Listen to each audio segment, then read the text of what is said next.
Bismillahirrahmanirrahim. Alhamdulillahirabbil alamin. Wassalatu wassalamu ala asyrafil anbiya'i wal mursalin wa ala alihi wa sahbihi ajma'in.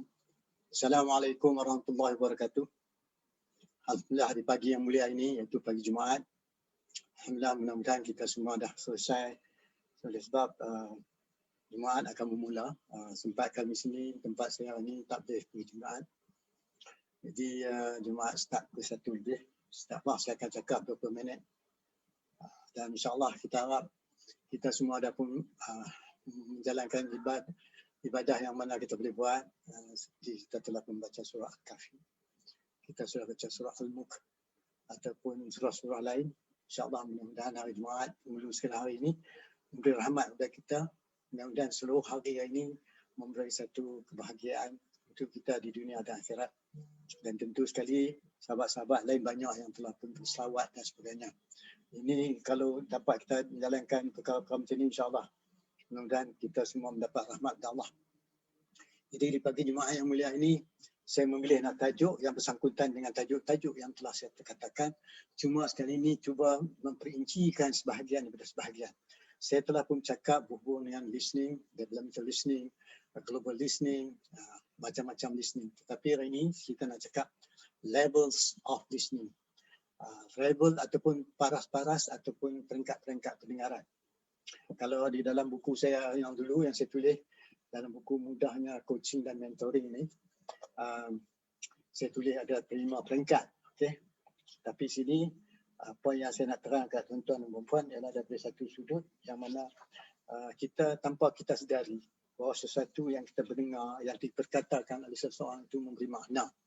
Jadi kalau ikut keseluruhan daripada segi behavioral listening skill, terdapat lebih kurang 4 peringkat. Ini peringkat di sini menerangkan sesuatu bagaimana seseorang yang dia kata dia memfokus ataupun memberi perhatian kepada speaker, pada orang sedang bercakap dengan kita. Maksud dia, jadi maksud dia kita shift pendengaran kita. Bukan kita dengar pada diri kita dan makna dimasukkan, tapi kita mendengar apa yang disampaikan ataupun apa yang diperkatakan oleh orang di depan kita. Klien ke, coachee ke. So the best example to show is kalau orang tu di peringkat coaching. Di dalam suasana proses coaching. Jadi instead of kita sebagai coach, kita mendengar. Kita bukan mendengar apa yang ada kat kita, kita mendengar apa yang disampaikan oleh orang kita punya klien.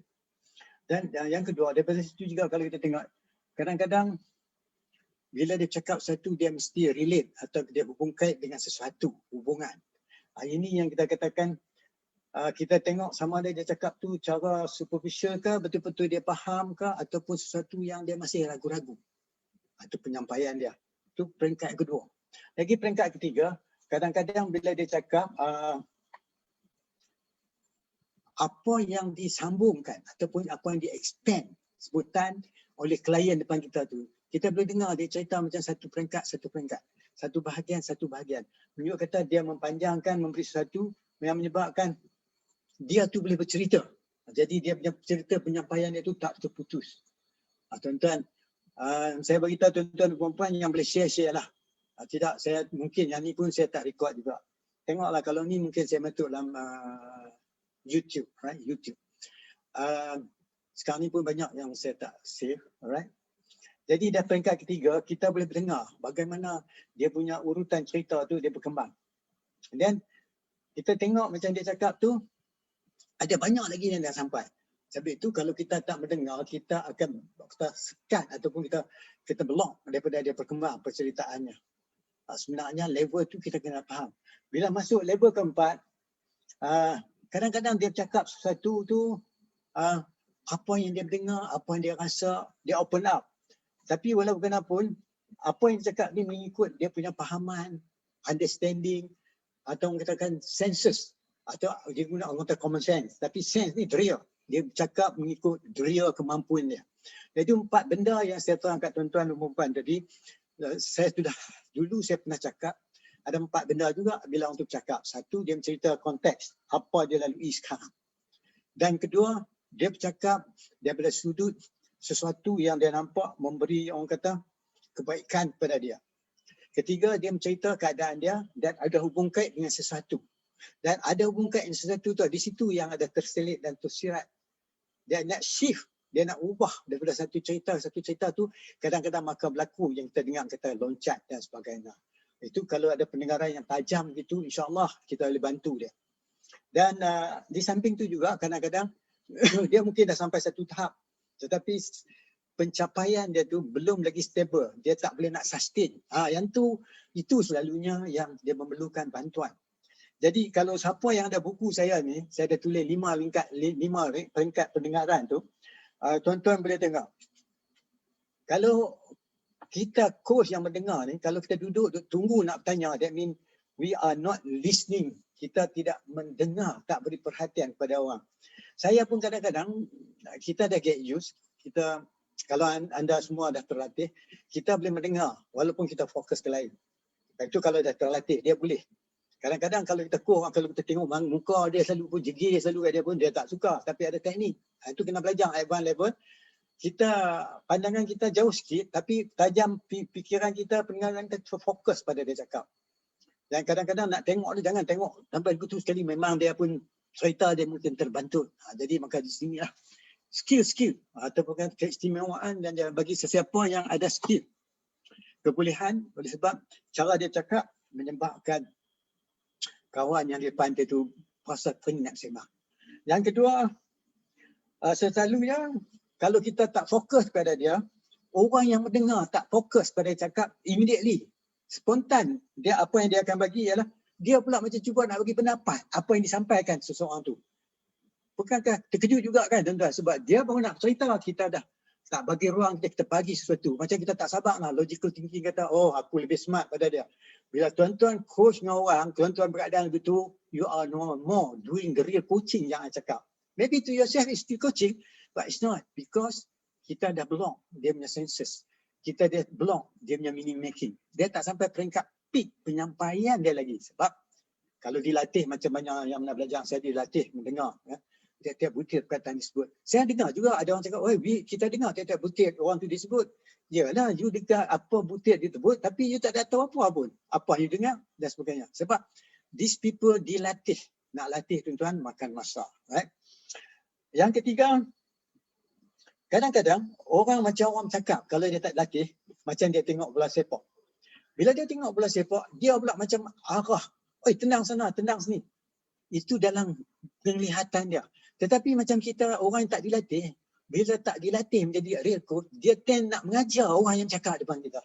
Awak tak buat macam ni, you tak buat macam ni lah. So, macam kita tengok pertandingan bola sepak. Buku ni ada cerita dalam buku saya, Mudah Coaching Mentoring, yang patut harga RM60-70, jual hanya RM28 saja. Ini buat kerana Allah.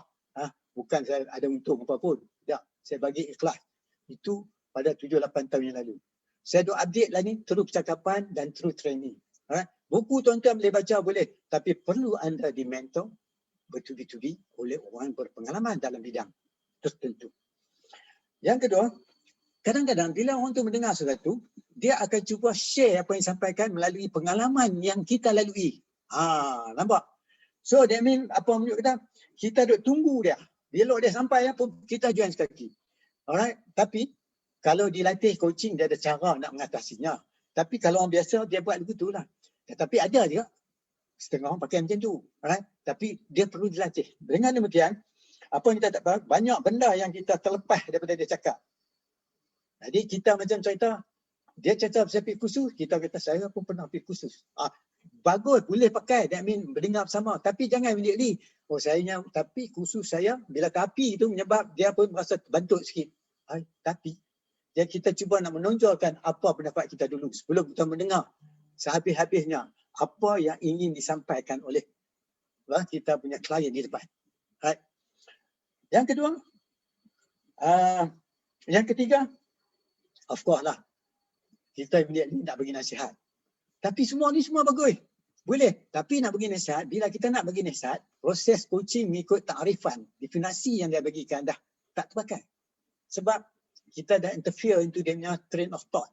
Kita dah ganggu pemikiran dia. Sebab coaching ni cakap nak bagi dia keluarkan sesuatu dalam fikiran secara bebas, confident dan dia rasa benda ni orang pegang sulit, orang tak cerita di luar, dan dia yakin orang depan dia ni tak akan guna maklumat yang dia cakap untuk kepentingan selain daripada kebaikan dia.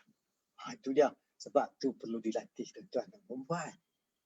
Sebab tu bila orang jumpa coach yang pasal lega, dia tahu dah coach takkan cerita apa kat orang dah. Right? Tapi ini semua perlu dilatih. Dan kadang-kadang kita cuba nak bagi nasihat kat dia. Kalau ikut selalu, kita patut buat macam ni. Bila berlaku macam tu tuan-tuan, banyak orang kata coaching yang macam tu. Itu dah jadi mentoring.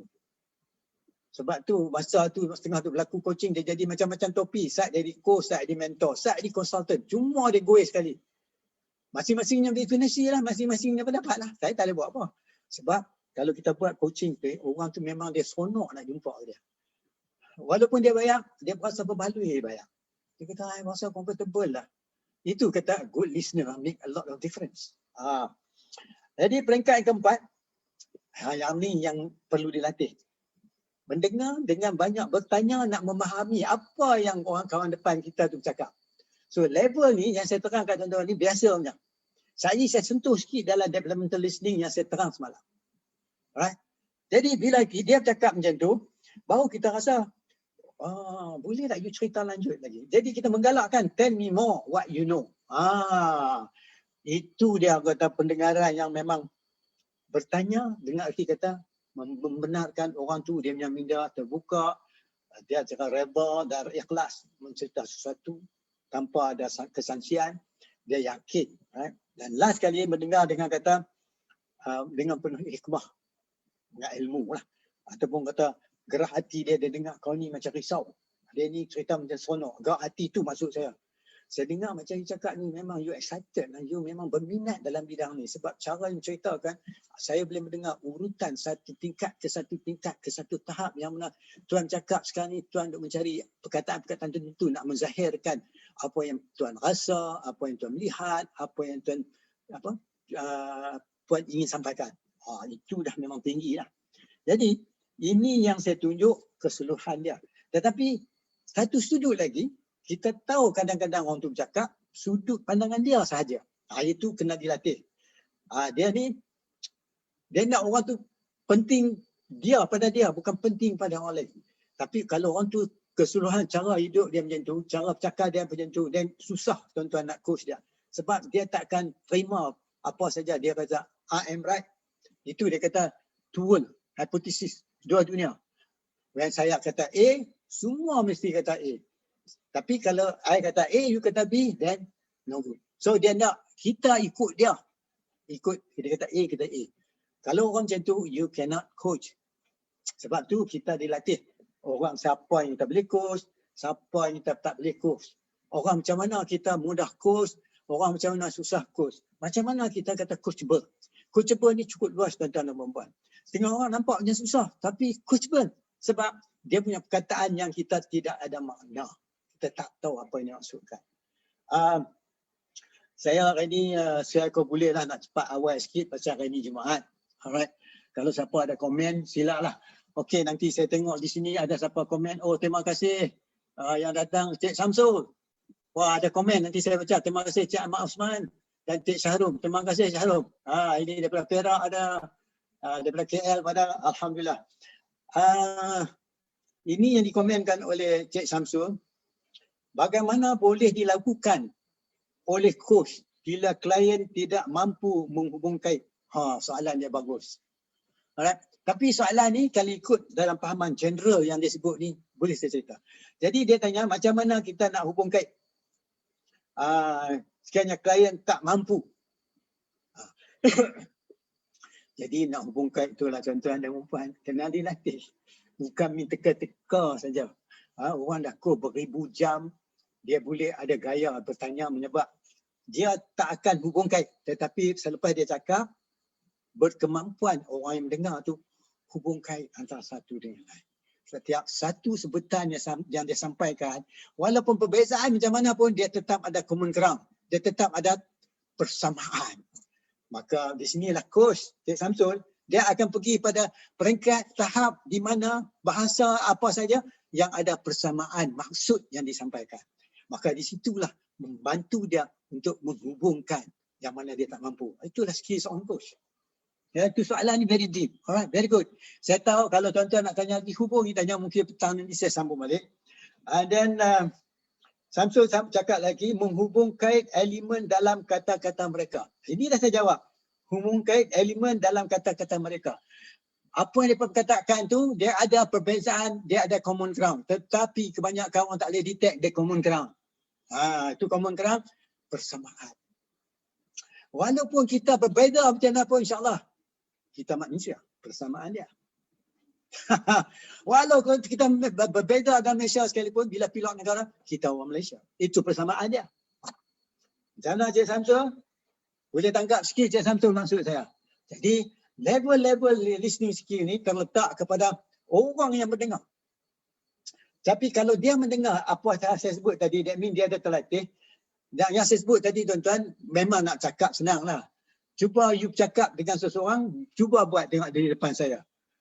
Masa tu coach akan hilang perkataan, lots of word. Sebab susah nak tangkap apa diperkatakan. Tapi kalau sembang tepi jalan, kita no problem, boleh. Kalau kita nak tulis cerita memang boleh. Tapi live, one to one, masa tu yang dipentingkan, masa sesi tu. Sebab coaching, they take about 35 minit pun dah cukup lama dah kadang-kadang. Kalau well organized, cara pertanyaan kita memang sedap. Dan klien merasa lega, dia tak penat, dia merasa kelapangan dada. Walaupun dia keletihan, jadi dia rasa cukup istimewa. Samsul kata, baik insyaAllah, thank you Master Coach. Jadi Cik Samsul boleh tangkap apa saya sampaikan dengan 3 kata ni? Yes, boleh. Baguslah tu. Kalau boleh, insyaAllah nanti saya akan terus terangkan balik belah petang nanti. Sebab pendengaran ni sama juga orang yang menulis. Okey, saya baca banyak buku. Bila orang tulis buku tu, apa yang disampaikan itu kita kata content. Right? Content. Dia macam content provider. Tetapi ada satu yang kita boleh dengar daripada tulisannya. What make the author write in such a way? Itu kita katakan structure. Walaupun seseorang tu cakap bahasa yang sama, tapi structure yang berbeza. Perkataan yang sama, structure yang berbeza. Sebab itu kita baca banyak buku, kadang-kadang kita mendengar macam author duk sembang dengan kita. Kadang-kadang dia cerita, kita tahu cerita ni, suasana ni dia duduk tepi pantai. Sebab itu dia guna bahasa yang macam ni. Kadang-kadang ni kita tengok dia cerita ni, dia dalam keadaan masa tulis ni, dia dalam pekerjaan. Pasal apa? Dia mencorak sesuatu dalam proses menjalankan tugas. Kadang-kadang dia tulis satu, walaupun bentuk sosial, tapi elemen di dalam satu suasana ditonjolkan.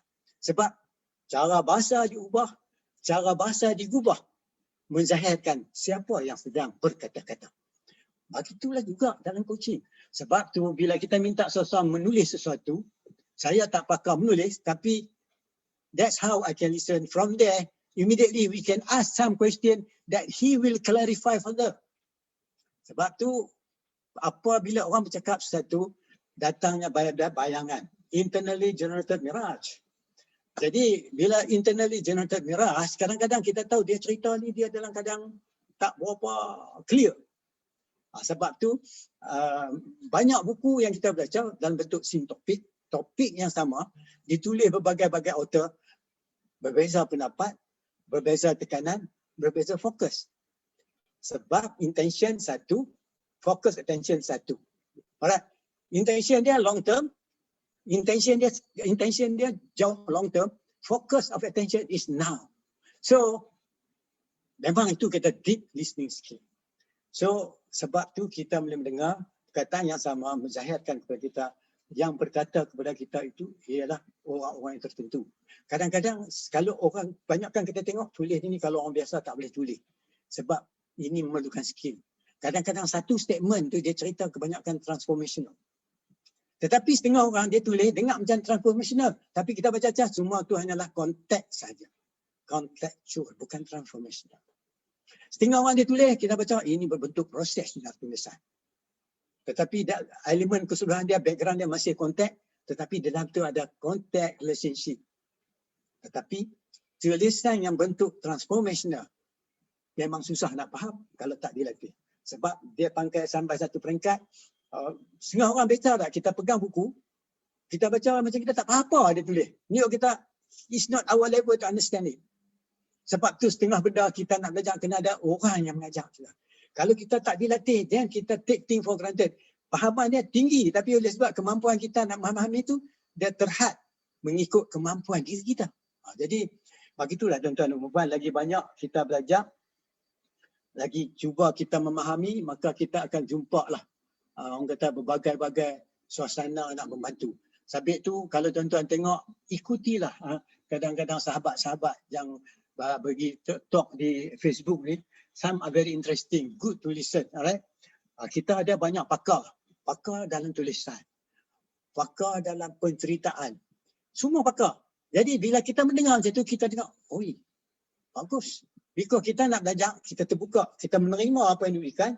Sebab tu, you listen as it is, accept it, appreciate it. Itu dia. And then by follow apa yang kita do to improve ourselves. Begitulah bila kita coach orang, kita terima seadanya kata, kita appreciate apa yang dia bagi, walaupun ada perbezaan, tiap-tiap perbezaan tetap ada elemen of persamaan. Itulah. Ini saya tengok ada komen daripada Cik Samsul. Alright, Cik Samsul. Cik Samsul ada tulis, bolehkah berlaku dalam sesi coaching masa lepas and masa depan dibawa kepada masa sekarang? This is very interesting question. Dia ada satu teknik dalam coaching, dia panggil bring in the perfects. Alright. The perfect moment. The perfect. Benda tu macam dah ada sekarang. So that means from there you move backward. Yang tu use a lot of visualization. Powerful. Jadi certain banyak orang saintis, orang layman dia pakai macam ni. Kalau tuan-tuan baca buku tentang pemikiran, banyak elemen macam ni Samsul. Dan orang logical thinker, kalau dapat ilmu ni, dia memang become very creative. Because he set in the target and the future and he move backward and then restart. Macam algorithm. Algorithm, dia started with the end. Dia start di ujung sana dulu, dia move backward. Sama juga. Sebab tu kalau GPS dia tak pernah kata you are wrong, recalculating. Dia recalculate balik benda tu. Itulah yang saya rasa Cik Samsul. Mungkin ada siapa-siapa yang ada sini sharing, bolehlah share. Mungkin lepas tu saya tak nampak siapa sahabat-sahabat saya masuk lagi di sini. Saya ingat setakat ini sajalah kot Cik Samsul. Kalau ada apa-apa Cik Samsul ataupun Cik Ahmad Osman yang ada ni, saya ucap ribuan terima kasih lah. Sebab it's not going deeper and deeper. Jadi kalau tuan-tuan nak tahu apa yang saya sampai ni, ada siri-siri yang sebelum ni, tuan-tuan boleh ikuti dalam saya punya YouTube. Right? Sebab kadang-kadang, the more we learn from different discipline, will improve ourselves. We must put ourselves, la adri, Arab kata la adri, saya tak tahu. Itu sebaiknya, saya tak tahu. Allahu alam, Allah saja yang tahu. Bila kita dengar, saya tak tahu. Maka kita minat dia cakap. Tapi kalau kita dengar, saya tahu, then we are not listening to dia. We are not listening to the speaker, we are listening to ourselves. Jadi kita dengar, saya tak tahu ni, saya dengar. So kita start afresh. We have a beginner's mind. Bila kita ada beginner's mind, insyaAllah, apa maksud dia? Kita mendengar sesuatu dengan seadanya. Macam sesuatu yang terbaru. Kita besar excited nak dengar. Tapi kalau kita menggunakan satu daripada lapisan kita tu, itu kita tend to be judgmental. Sebab saya dah tahu dah. Saya suka membaca dan banyak buku-buku saya baca dan tengah orang tulisan dia kita baca memang betul. Kita banyak pakar-pakar tuan-tuan. Tuan-tuan boleh di Facebook pun banyak pakar. Tak payah pergi mana-mana. Tengok dalam YouTube, dalam Facebook, sahabat-sahabat apa kita hanya speaker di Facebook. Banyak pakar-pakar bercakap. Dengar. Minat kita belajar, kita cari. Kalau boleh, pergi belajar dengan dia. Belajar dengan pakar tu. Mudah-mudahan kita mendapat kejayaan. Okey, saya ingat kita dah setengah jam dah kita cakap. Kalau tak ada apa-apa, saya ingin ucapkan ribuan terima kasih yang dapat sempat masuk. Yang mana saya tak dapat sebut nama sini, harap boleh join saya lah petang ni. Saya buat lagi 5.20. Sambung apa yang saya sampai ni. Dan kalau tuan-tuan nak tahu apa lagi cerita sebelum ni, sila ikutilah yang sebelum ni. Iaitu pada pukul yang 2 hari sudah ada. Hari ini ada sambungan lagi sikit daripada developmental listening kepada behavioral listening, global listening. Hari ini saya cakap level of normal listening skill yang tertulis di dalam buku saya. Dan banyakkan, tuan-tuan rajin-rajin banyak benda yang cakap relevan. Sekarang ni macam ada berbagai-bagai. Walaupun kenapa semua ni, rajin-rajinlah kita buka-buka Quran dan hadis. Banyak tersetik, rajin-rajin. Tapi benda Quran dan hadis kita kena ada berguru. Mesti sangat-sangat berguru. Jadi kalau tak ada apa halaman, saya ucapkan ribuan terima kasih. Cik Samsul dan sahabat-sahabat yang kita dapat masuk ini. Anda sudi berinteraksi Cik Samsul, Cik Syahrum, Ahmad Osman, siapa lagi? Dan juga tak banyak ni, 2 orang, 3 orang saja. Jadi mungkin tuan-tuan boleh share sebelum ni, dan sebelum saya off kan boleh share, insya-Allah. Mudah-mudahan kita boleh fikir-fikir sama-sama share untuk kebaikan bersama. Kita jumpa lagi insya-Allah. Allahu a'lam bissawab. Apa kita banyak benda kita nak kena, saya pun tak faham banyak. Kita jumpa lagi tuan-tuan puan petang ni 5.20 atau 5.30. Assalamualaikum warahmatullahi wabarakatuh.